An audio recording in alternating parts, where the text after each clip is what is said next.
Hello everyone, this is CA Akshay Nagpal, and in today's session we are going to discuss about the important limits and requirements under the Companies Act 2013 for the Directors chapter, that is section number 149 to section number 205, and we will cover it through this chart that I have made for you all. So this is section number 159 subsection 1 second proviso, which talks about women director, then minimum and maximum number of directors, then talking about independent directors, then small shareholder directors, number of directorship under section number 165, and audit committees, section number 177 and 178 about various committees and all, and section number 186 talking about the limit, and 203 which talks about key managerial personnel. So there are few important limits that we are going to discuss today, and you will be able to realize that you will be able to realize that these are really important limits and all, since the MCQ is there in your question paper, and few limits like as given in section number 186. I've already covered that in detail, but you'll be able to realize that these limits, if given in a particular chart, that will help you in your one-day revision as well. All right, so you can take a screenshot of it, and or you can also go to my Telegram channel. I'll put these chart on Telegram channel as well. All right, so links will be in description, and let's begin. So yeah, as you can see that I have made this chart and divided into four columns. First column being section number, second being the particulars, third being the requirements, and fourth, the important one, being the limits. So let's start with the first one. So it talks about women director appointment, and in this case, as per second proviso to section number 149 subsection 1, if either of these companies are there, that is listed company or a public company having paid up share capital of more than or equal to 100 crore rupees, or having turnover of more than or equal to 300 crore rupees, then they will have to appoint at least one women director in their board of directors panel. All right, so this is a requirement that is given in rule number 3. Rule number 3 provides the limits, and section number 149 puts in the requirement to appoint at least one women director.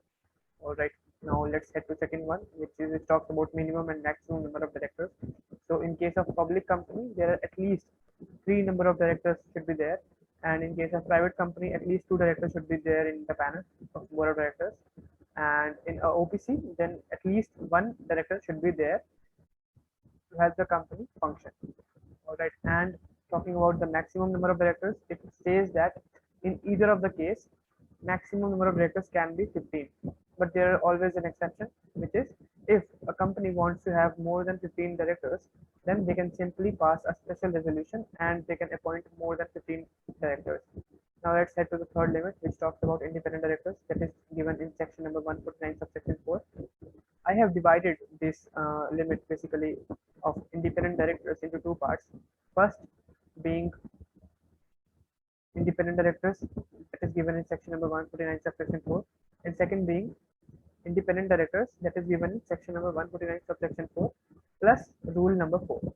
All right, so I'll let you know the difference between the same using a chart. Let me share my screen with you. Yeah, so this is a chart that I have made for your understanding. Section number 149 subsection 4 provides two things. First, is applicable only on public company listed public company only. And if a company is a listed public company, then they will have to appoint at least one third of total number of directors as independent directors. All right, this is applicable for listed public company. And as per rule number 4, if we read section number 149 subsection 4 along with rule number 4, rule number 4 prescribes basically three companies: public company having paid up share capital of more than or equal to 10 crore rupees, having turnover of more than equal to 100 crore rupees, or having outstanding loans, debentures, and deposits of more than 50 crore rupees. If a company lies in either of these three categories, then they will have to appoint at least two directors as independent directors. In the case of listed public company, at least one third of the directors needs to be appointed as independent directors. But in case of public company having paid up share capital of more than or equal to 10 crore rupees, or turnover of more than or equal to 100 crore rupees, or having outstanding loan, debenture or deposits of more than 50 crore rupees. Then they will have to at least, these companies will have to at least appoint two directors as independent directors in their panel. All right, I hope I made myself clear. Let's move to the chart again. So it's given here that, sorry, yeah. So in case of a listed public company, then at least one third of the total number of directors should be appointed as independent directors. And in case of rule number 4, other than listed public companies, that is public companies having paid up share capital of 10 crore rupees or more, or public companies having turnover of more than or equal to 100 crore rupees, or public companies having aggregate of outstanding loans, debentures or deposits of more than 50 crore rupees, then they will have to at least, they will have to have at least two directors as independent directors in their board of directors composition. All right, I hope I made myself clear. Now let's erase this so that you will be able to understand other provisions as well. Yeah. So now let me get to you section number 177 and 178 first. Then we will head back to the section number 151 and section number 165. All right. So as per section number 177, it's read with rule number 6 of meetings of boards and its powers, audit committee. So the limits are same here, but listed public companies shall be added there. So you'll have to take care of that.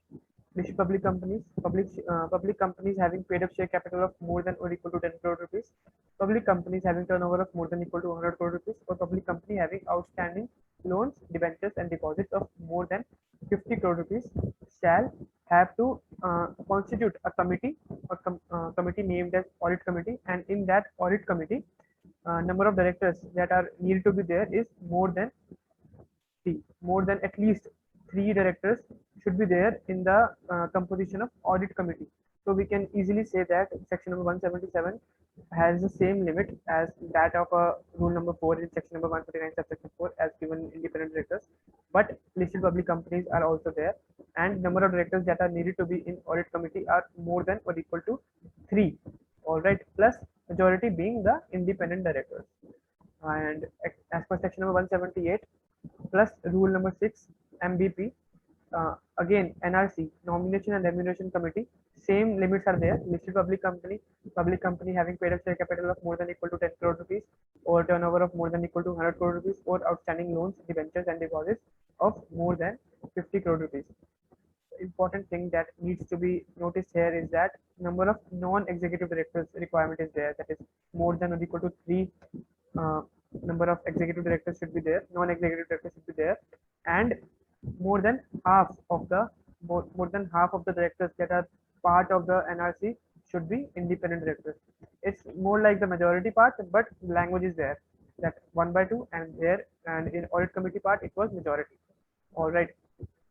Plus, as per rule number 4 of appointment and qualification, as per rule number 6 of meetings of boards and its powers, there are some non-applicabilities are there, that if it's a joint venture, if it's a wholly owned subsidiary, or if it's a dormant company, then there need not be an audit committee or NRC committee or independent director requirement. All right. So these requirements will not be applicable for the joint venture company, wholly owned subsidiary, and a dormant company. All right.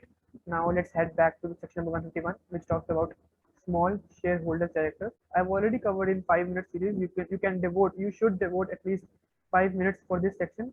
So I've already covered this section in 5 minutes. So you should go for that video as well.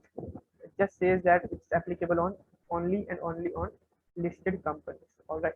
Now let's head to section number 165, which talks about number of directorship, and you should know that dormant company and section number 8 company are excluded from this directorship limit. All right. So it says that a person can be a director in not more than 20 companies if public company and private company are combined, and in case of just public company, then a person cannot be a director in more than 10 companies. Plus, one more thing that should be kept in mind is that a private company which is a subsidiary or holding of public company shall also be considered as public company for the purpose of section number 165.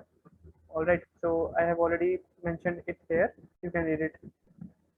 All right, now let's head to section number 177, which talks about vigil mechanism, and it should be read with rule number 7. All right, so vigil mechanism should be constituted only in case of listed companies, or a company which accepts public deposits, or a company which has borrowed money from financial institution or bank uh, of more than 50 crore rupees, public financial institution or from bank. All right. And now coming to section number 178, which talks about stakeholders relationship committee. It says that number of it says that any company having more than 1,000 shareholders, debenture holders, or deposit holders should form this committee for the benefit of stakeholders. All right, and the number of members that should be there in the committee should be as deemed by the board. All right, but there is a restriction on the chairpersonship. It says that only non-executive directors can be a chairperson. All right. So now let's head to section number 186. I have covered it in detail, but for the summary part, I would say that in section number 186, loans and investment by company, it can be given if and only if a unanimous resolution is passed in the board meeting, and if the limits is crossed, the limit is there. Existing loans and proposed loans are more than 60% of the paid up share capital plus securities premium plus free reserves, or 100% of securities premium plus free reserves, whichever is higher. If the limit is crossed, then a special resolution needs to be passed. All right. If a company has taken loan from public financial institution, then they should take approval from that public financial institution as well if the limit is increased.